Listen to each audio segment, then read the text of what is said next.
Ready? Here we go.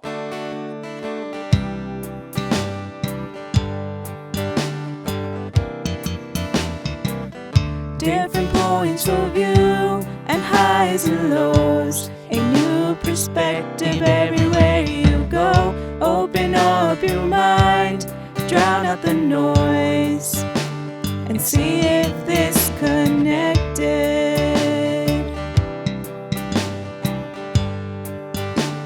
And see if this connected.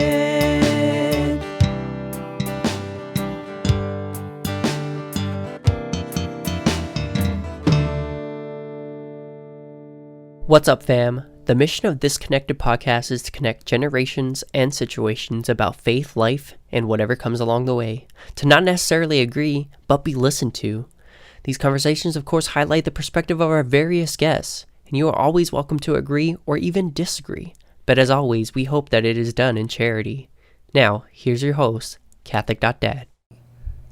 Thanks, Tony, for that intro again. You are welcome again. See how awkward that was?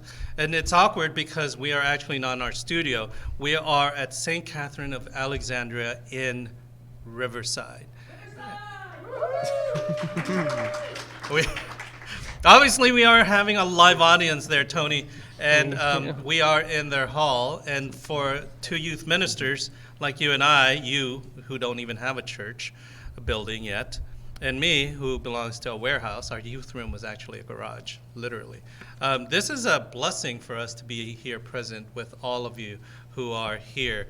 And joining us in this podcast, talking about the real presence and the whole thing of the importance of the Eucharist, are three guests, three high school individuals who are representing, I think there's about 50 young people here from St. Catherine of Alexandria. So they're here to represent all of you regarding the questions that you guys gave that we're going to have conversations with.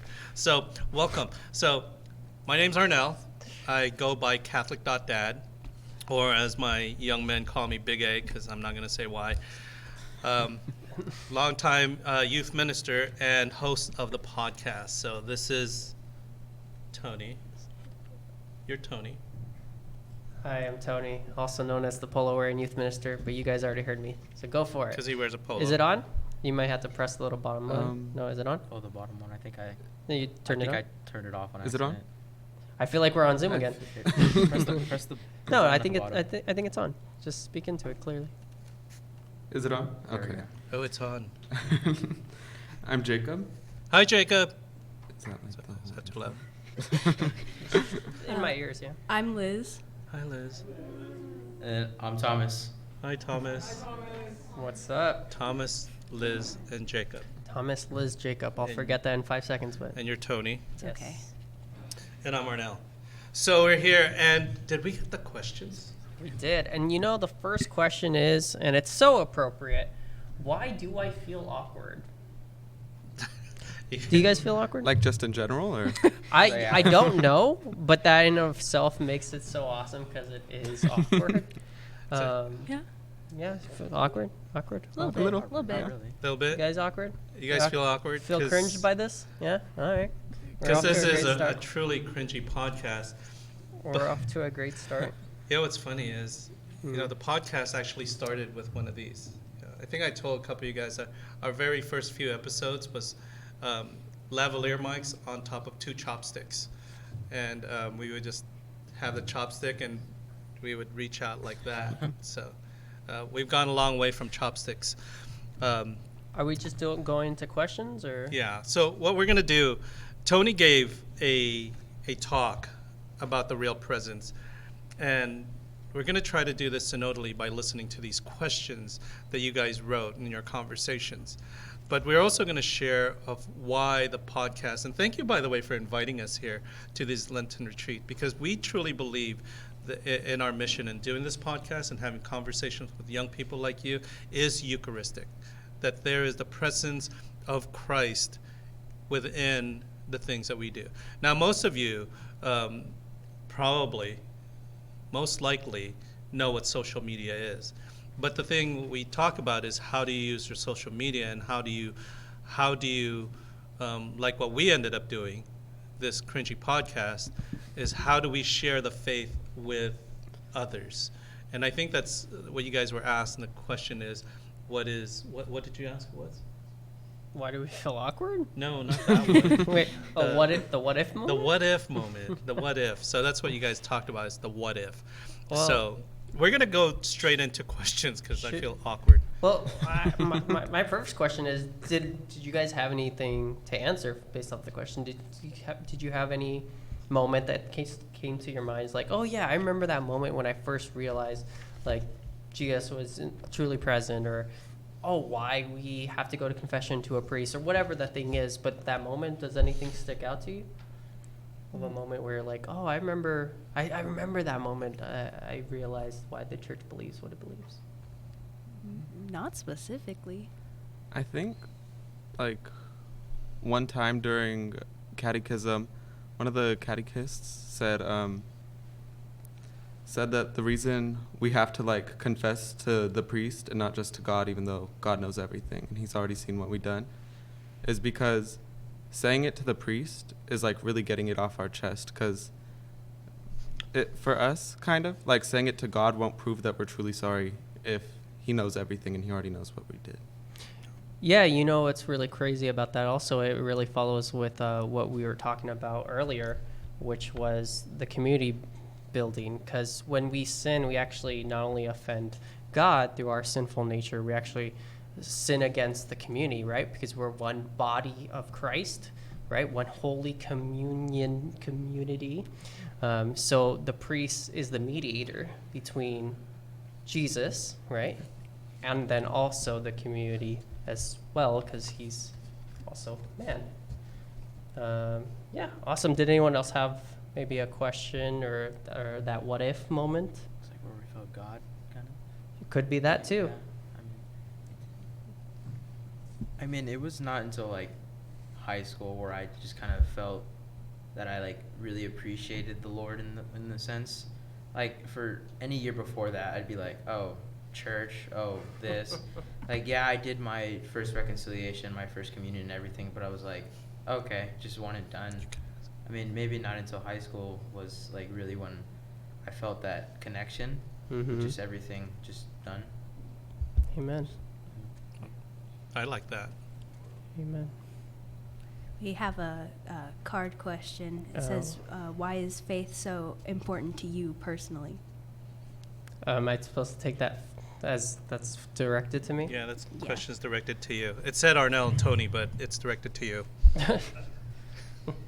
I mean, just for the purpose of not making it about me fully, I'll give you the 30-second answer. And I feel like faith saves my life every single day. It's very easy to fall into desolation, like a global pandemic happening, or any sort of suffering. Or, you know, I had a friend that passed away due to heart failure, and he was only 24. You know, so life can happen, and life can happen really fast, and there's ugliness to it. But unlike an atheist, I can look to God and say, I have someone that loves me, and I know that he cares for me, and my faith is everything. I feel like that's, in brief, if that made sense, why faith is so important to me. And well, that goes to even the Eucharist itself, because Eucharist is a healing sacrament. It's a saving sacrament. It's Christ present, truly, body, blood, soul, and divinity. And we become living tabernacles, like our human bodies become holders of Christ. So, yeah, that's my short answer to that. My thing is, why is faith important to me? I started serving youth ministry. He takes care of me. That's why he's the producer. But I started serving youth ministry because my daughters needed youth ministry. And, you know, when we learn about faith, and faith is one of the theological virtues, faith, hope, and charity. And one of the most important things that was to me is that understanding that faith is freely given. Like, God gives you this faith, this belief. And in serving young people like you guys, I see that refreshing attitude of, wow, I do believe. And, you know, when Tony asked that what if moment, I call that light bulb moment, when you see a young person like you guys, and that moment where, like, I get it. I really get it.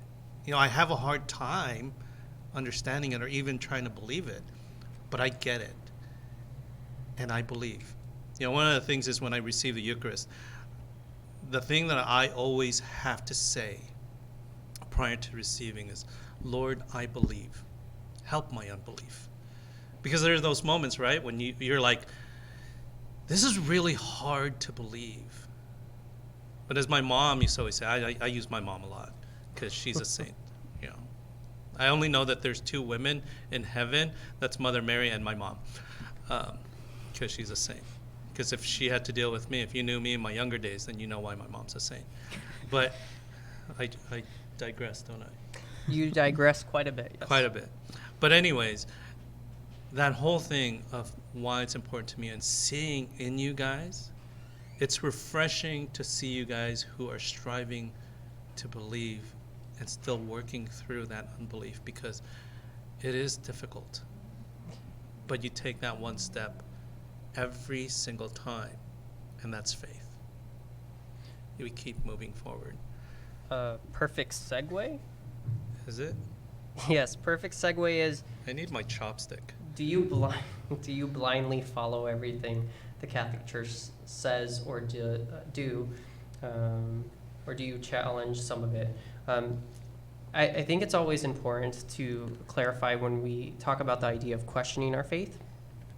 Questioning is, the word question actually means to elicit information. We associate the word questioning to some sort of ounce of disrespect, and of course in some contexts that is true.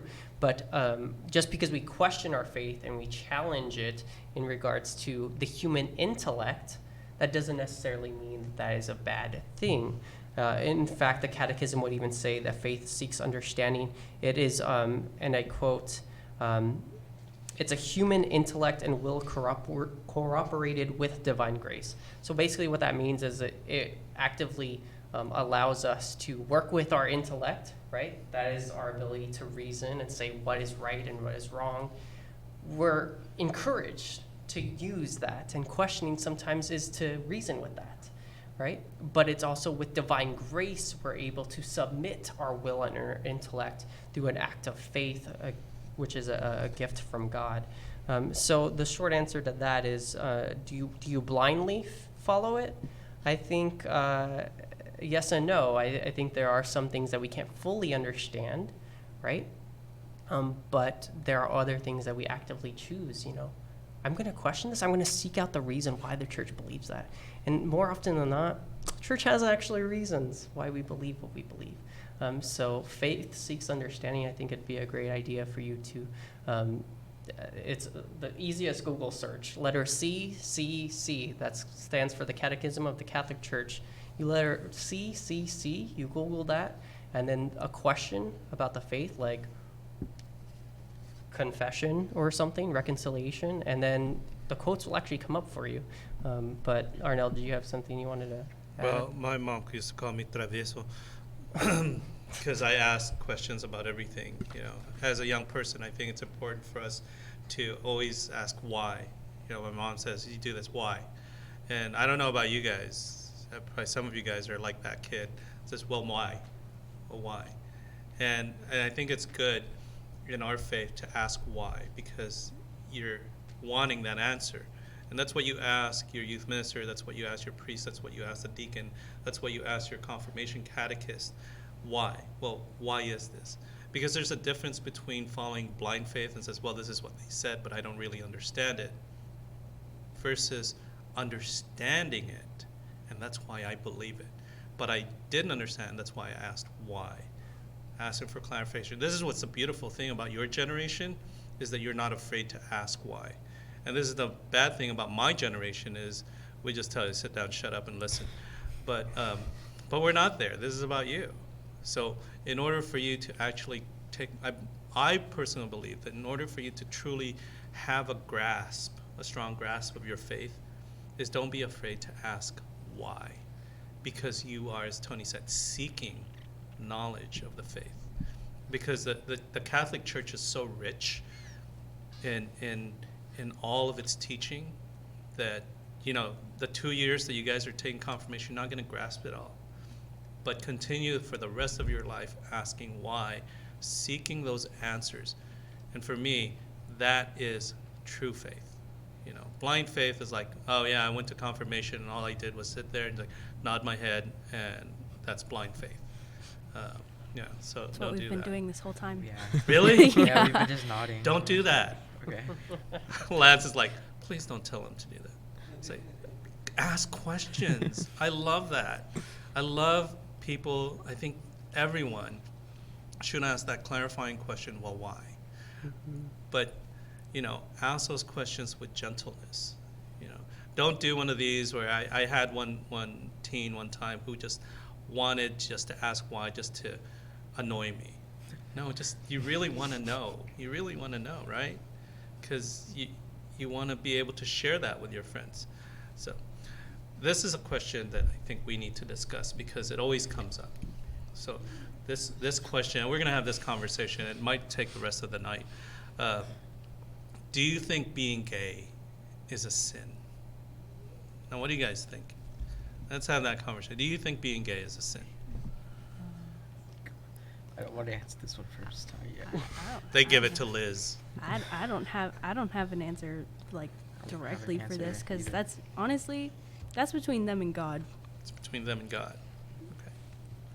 It's a good conversation. That's a good answer. You hear like a lot of different interpretations of this, like as far as the Bible goes. Like you hear it was a misinterpretation, like a mistranslation with the scripture itself. And then you also see that a lot of like the commandments and stuff are based off of either your direct relationship with God or you're hurting or doing harm to another person, and that's what's pulling you further away from God. But I feel like with homosexuality, it's just like you're not pulling yourself away from God because you're not hurting anyone else. Mm-hmm. And all the other commandments are like you're hurting somebody, and that's what's taking you away from God. Anybody else? So in our like theology class, we've had this like conversation come up multiple times just because people like to argue. But I feel like, kind of like just the basis of discussion is like, is it your value of homosexuality or is it like the actions you take upon it is what really makes it bad? Mm-hmm. I feel like if you can interpret it that way, then it's the actions is what makes like homosexuality bad, but not you yourself doing that or being that. It's just like a weird kind of thing, or like a. Now, the hard thing is we all know someone who's gay. We have people in our own families who are gay, and a lot of times people in the Catholic Church are looked at as, man, they're bigots or they're homophobic or they're haters, and there might be, there's those in every single church and every single person, and the question there is do you think being gay is a sin? And that's a whole conversation to have with our community, and this beautiful thing that Pope Francis is talking about with regards to listening to the person. I think some of the things that remember when he was on that plane and they said, it's like, do you think that person, someone is gay, are they a sinner? And he said what? He said, who am I to judge? And all of a sudden everyone says, well, no, Pope Francis said, see? Yeah. It's not, right? You want to go? Yeah. I feel like it's just the sense of that it's only God who can judge. Like us as Catholic followers, we're not the ones that are meant to judge the people. That's all up to God. And so, like in the case of homosexuality, if they're not like in my eyes, if they're not forcing it upon me, then I don't have a problem with it.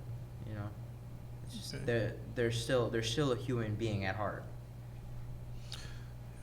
So, anybody? Conversation. If you guys can get Like there's no one there. It's not that I'm trying to say anything about Pope Francis or anything, but usually when people ask how you're supposed to follow your faith and religion and stuff, they're asking because they don't want to further distance themselves from God. So when they're looking for an answer, I think it's best to really try your hardest to find one to give them, because the answer, who am I to judge, at the end of the day is not like helping them with the rules, basically. Yeah. And I think when we look at that, when we look at Pope Francis, that he's not your typical pope that is very Eurocentric. He's a Latin American pope. And when we know people in Latin America, and we know how certain things is, they're not very Eurocentric, so they speak in a different way. And so when we look at who am I to judge, I think people really misread that. Because what we're looking at, when this question, and it was asked in our last episode with Bishop, do you think being gay is a sin? And I think he gave such an amazing response to that. Because the question there was not just simply, do you think being gay is a sin? The follow-up question to that was, do you think gay people can go to communion? Right? So when that question came up to Bishop, I was like, do you think people who are gay can receive communion? The response to that is, do you think people who are heterosexual, who are not in a state of grace, should receive communion? That's the thing there is, when we look at person who is gay, that is, when we look at, let me put it this way, God made us perfect. And then he allows us to lead a life that gets closer to him, that leads us to heaven. How we lead that life. If I'm heterosexual, but I'm living a life of sin, a hedonistic life, just because I'm not homosexual, does that guarantee me heaven? It doesn't, right? So when we look at a person who's homosexual, I leave this with you. One of my teens one time who was outed, and this is something that people should not do, and say, oh, so-and-so is gay. Don't out people, because that's a cross, or that's something that they're going through personally, with either their parents, their family, their friends, their close friends. And this is what that person said in front of a group of friends like you guys, your youth group. This person said, why does love have to equal sex? Because when I go to Mass and I have my friend, people judge me as I'm a sinner. And yet they see, this boy and this girl, they look cute together, but everyone says how cute they are, but we all know they're not living a life of holiness. Why do I get judged when I'm trying? And so what I'm saying there is, when Pope Francis says, who am I to judge? When we see someone like that, and I'm going to confess, today at Mass, I judged someone. I saw someone who was going to make an announcement. I thought, oh, there's this group, they're going to make this announcement, and I judged him. And it wasn't. It was a person who was a musician who was selling CDs, and he was a musician that created CDs for Mother Teresa. I'm like, I judged someone. I prejudged someone. And so when we look at someone who's gay, we don't know the cross, or we don't know the lifestyle that they're living. But what we're called to do is to love them, right? To love them for who they are and where they are at. So when it says here, do you think being gay is a sin? The answer is no. And as you said, I'm heterosexual. Is being heterosexual, married man, a sin? The answer is no. But if I go and act on something that is sinful, then it's my action that is sinful, not me, not who I am. God made very many of my friends who are gay, beautiful, walking lives of holiness, serving in the church wonderfully.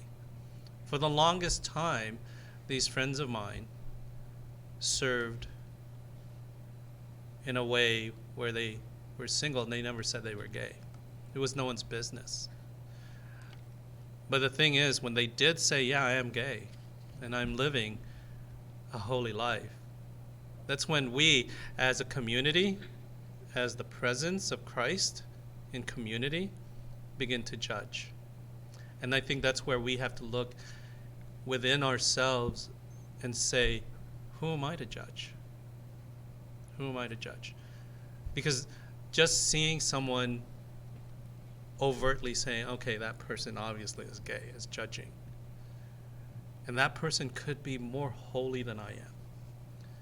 That person could be serving, and that person has a friend, and that person could be walking with that friend in holiness. Like, how many of you guys like have friends that you're like trying to, like, I know we're not supposed to be apostatizing, but you're like, oh, I'm gonna bring them closer to Christ. I'm gonna invite them to youth group. I mean, how many of you guys brought someone here who's not in youth group, but you brought someone? Like, raise your hand.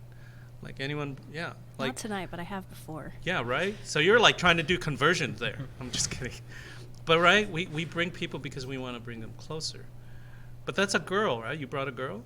No. No, okay, you brought a boy. But if you did bring a girl, then would you think like people are going to start talking about this like I'm gay? No, I just brought a friend, right? So I think that's what Pope Francis is saying. Who am I to judge?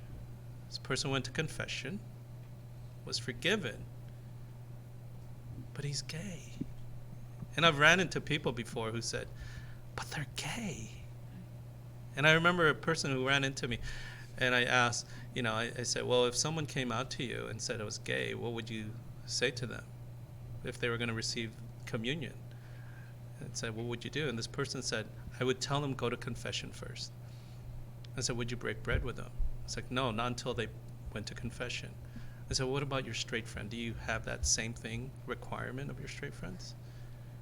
And that is that evangelization where you just ask questions, and they said, well, no, I wouldn't. Then why would we have that standard for other people, right? So I think I went over. I always go over. I'm sorry. But is that clear? I mean, do you guys have any questions, that part of that conversation?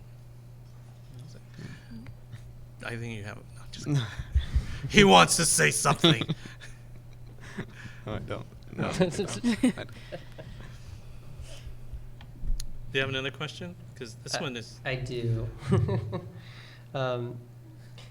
Does God truly hear my prayers? Before I state my thoughts on that, does anyone at the table like to answer? I'll go on this one. All right. I think when we talk about this as like God truly hearing our prayers, we think a lot of how many of our prayers have been answered. Mhm. So like when we're thinking about that, or answered in an obvious way, like an immediate almost kind of way. And sometimes like you're praying for something because you want something, and and like you're not always going to immediately get the results that you want from that as you're asking for it. So it's like God might be hearing your prayers, but you're not seeing what you're like asking for immediately. So sometimes people think that like God's not hearing your prayers, and that's how that ends up. Yeah. Yeah. Amen. Anyone else?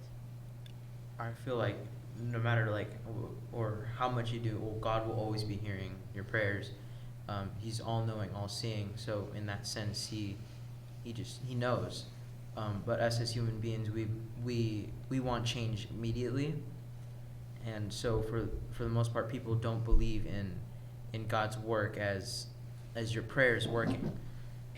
But he does listen in his own way, and he works in his own way, and we just need to understand that. Yeah. I like these. Did you have anything else to add? I think it's kind of just like how they've been saying, like, God, even, I know a lot of people don't really like hearing this, but how he works in mysterious ways. Like, he may very well have given you the means to get out of your own problem, and you just didn't see it. I don't know. Yeah. You know, when I hear this question, I often think of kind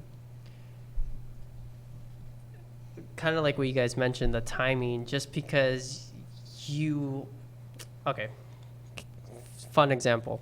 I used to pray when I was a kid for superpowers. Don't. I know. For what? Superpowers. I liked airbending. Okay. Anyway, I'm a firebender. but let's say there's that example, or just like, I want to pass this test or whatever the thing is. What we often associate is hearing my prayer is answering it according to when and how I want it, right? But if I ask my mom and dad for something and they say no, they still heard me. They answered my question. It just wasn't the answer that I wanted. And that's an important distinction of when we're asking, did God hear me? As a good father as he is, sometimes the answer is no, or just not right now, like we talked about the timing, God's timing. And I think that's an important distinction when it comes to that as well. Sometimes it is a no. Was there anything else you wanted to add to No, that? I agree. I prayed a lot for certain things, and God still hasn't given it to me yet. So obviously, I'm not ready or prepared for that Mercedes-Benz, but still praying for it. Not for materialistic things, Tony. No. No. But yeah, in God's time. I think when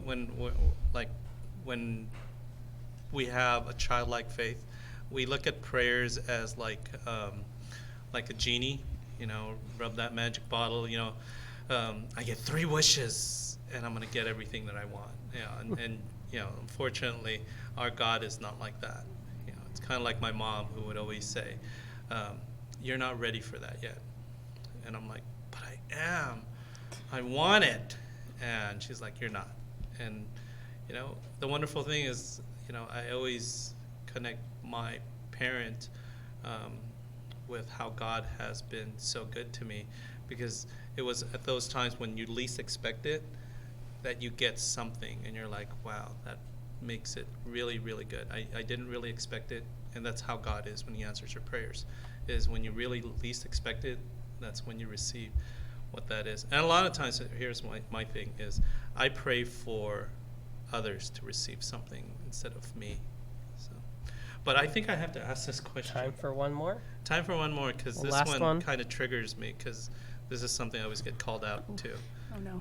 So, I don't know what's so about to here's the happen. final question, and every single one of my teens probably will laugh when they hear this, is, am I going to hell? Wow. Oh. It's a big This one. is related to the what if I start to feel disconnected from God? Very similar. Disconnected. It says, am I going to hell? What if God doesn't have a plan for us? And why does God always forgive us? So, anybody want to take that on? I feel like the first question is like always answered in like all the classes. The am I going to hell? And then What's the answer? He left me hanging there. Sorry. I'm like they're always just talking about how you should follow God's rules. He leaves like little room for error in his speakings a lot. Sometimes it doesn't seem so little to us, but it's like you follow the sacraments, the commandments, the stuff like that, and then but for the other questions, what were they? What if God doesn't have a plan for us? And why does God always forgive us? Why does God always forgive us? I feel like that one said a lot too. It's always that God himself is love. He made us for love so we could love him. And he wants us to be forgiven as long as we're sorry. So do you guys think that God has a plan for you? Yeah. Yeah, 100%. Yeah. Yeah. He's What is it? I don't know yet, and that's why. That's why you Yeah. live We're it. still finding Yeah, out. still We're finding still in out. high school. We're still young. We still got a Yeah. little bit of time to reveal that to us. It's like, shoot, I'm over high school. I'm still trying to figure it out. But can I question that? For those that maybe didn't catch that, they mentioned, well, they still have time to figure that out in high school because they're still how old are you? 16. 16, right? not to sound ghoulish at the end here, but we can go any day, right? And the question comes down to this idea of heaven or hell, and we look to our own actions. We have the commonality of saying, "Oh, God's going to send me to hell," and it's like, well, no, we have free will, right? Just like that Jesus question at the beginning that I discussed. Jesus says, "This is the Eucharist. Come, be with me," and that's what heaven is with God. Be with me. But I'm not going to force it. Every day in our Lenten journey, every day of our lives, within Lent, outside of the desert, outside of Lent, God's saying, I want you. I want to be with you. Through our actions, we send ourselves to wherever we go at the final destination, through our actions. But God says, you are my children, and I want to be with you. Eat of my flesh, drink of my blood. Yeah. So the joke is, every single time with my teens, I ask them, when's the last time you went to confession? And they're like, and my always response to them was, you're going to hell. And one of the moms didn't like that, and so I always had to explain that whole statement of why I said, and apologize why I said, your kids are going to hell. And the whole explanation of that is that God is ever merciful, and he gave us that sacrament of reconciliation to reconcile ourselves back to God. So the question is, am I going to hell? My answer to that is, I don't know. Are you? Because you can answer that. I can't answer that for you. Right.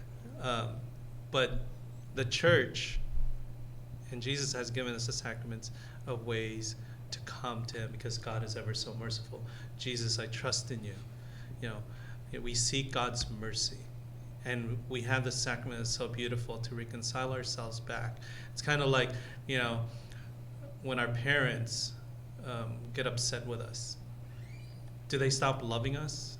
No, of course not. They'll always love us. Even when we're jerks, even when we don't do the right things, they still love us. And we reconcile ourselves back to them. Either one, what do? If we do something wrong, we apologize. We say, I'm sorry. Sorry, I won't do it again. I'm going to pay for fixing the car that I crashed. Well, I'm taking that personally, which I did. But we ask for forgiveness. And a loving God, a loving Father, a loving God always forgives us when we say, we ask for forgiveness. So God has a plan for us? Yes, of course, he has a plan for us. He has a plan for your welfare. He has a plan for you to be with him. We always say at the end of this podcast, be blessed and be third. Live a life of holiness. Be blessed and be third. Our goal is always to what? As catechists, as parents, guess what your parents' goal is every single day as godparents? Our goal for you, as your youth ministers, your coordinators, our one simple goal is to bring you back home to heaven. That is a parent's sole priority, is to bring you back home to God, because each and every single one of you is a gift from above, a blessing. Every single child, every single person here is a blessing from God, and we have the opportunity to raise you, teach you, and the only thing God asks of us is bring them back to me, because I love them so much. So what's God's plan for us? To come home, for our welfare, for our good. Is there going to be suffering along the way? Of course, because we make that. But that's not God's plan for us. So when it says, why does God always forgive us? Well, because he's God, and he's a loving Father, right? He forgives us. So are we going for another 2 hours? I'm just kidding. So Tony, anything? Closing prayer. Anything that you guys want to add? No, thank you. Thank you. Yeah. So on that note, Tony, that is the end of our podcast. And as always, we want to thank St Catherine of Alexandria for having us. Also, as usual, if you want to follow us on the podcast, go to This Connected Podcast on YouTube. Follow us on our Instagram at catholic.dad, at Mini-Tangled as well. If you want to subscribe to our channel, it's on YouTube. It's called This Connected. If you want to send us a comment, complaint, concern, you can send that to catholic.dad50@gmail.com. And as always, we end this podcast by saying, please pray for us. We'll be praying for you. As always, live a life of holiness, be blessed, and be third. Good night, Tony.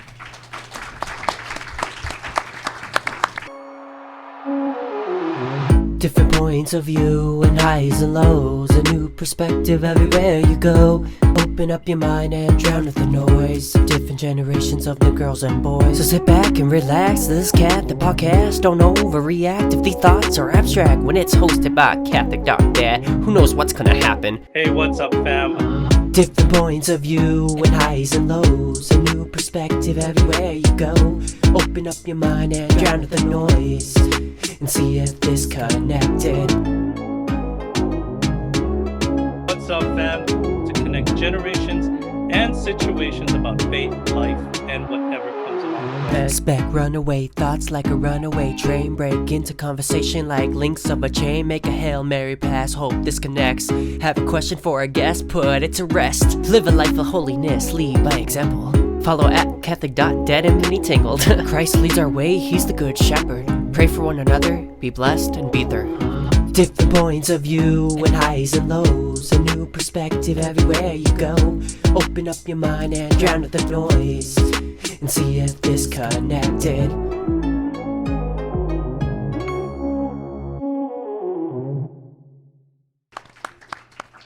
I gotta make sure I press the right buttons and I don't erase it all.